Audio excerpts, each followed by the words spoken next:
সোহাগীর নানি ছিলেন ওপার বাংলার মানুষ। সেই সুবাদে নানির কাছ থেকে ওপার বাংলার অনেক রেসিপি সোহাগী শিখেছে। যখনই একঘেয়ে রান্না করতে করতে আর ভালো লাগে না বা বাসার সবাই একঘেয়ে সবজি খেতে খেতে খুব বিরক্ত হয়ে যায়, তখনই সোহাগী চেষ্টা করে নানির কাছ থেকে শিখে রাখা রেসিপিগুলো বানাতে। আজকে রান্না করতে গিয়ে সোহাগী দেখলো বাসায় বেশ কিছু আলু পড়ে আছে।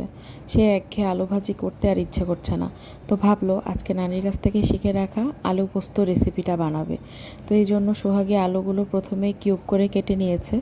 আলুগুলোকে হালকা করে ভেজে নিয়ে তার মধ্যে দিয়ে দিল পেঁয়াজ, আর এরপরে দিয়ে দিল শুকনো মরিচ। আসলে শুকনো মরিচটা প্রথমেই দিতে হতো, কিন্তু সোহাগীর মেয়েটা এত দুষ্ট হয়েছে, এত দুরন্ত, যে ওর দিকে খেয়াল রাখতে গিয়ে সবসময় আর সব কিছু ঠিকমতো করে ওঠা হয় না। সব কিছু হালকাভাবে ভেজে নিয়ে তারপরে একটু হলুদও সোহাগী দিয়ে দিয়েছে আলু পোস্তর মধ্যে।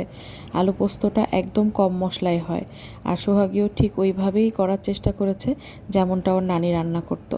তো সব কিছু ভাজা হয়ে গেলে তার মধ্যে পোস্ত বাটাটাও দিয়ে দিয়েছে। তারপরে ভালো করে নেড়ে চেড়ে ঢেকে রেখেছিল। কিছুক্ষণ পর ঢাকনা খুলতেই পুরো রান্নাঘরটা পোস্তর গন্ধে একদম মৌ মৌ করে উঠল।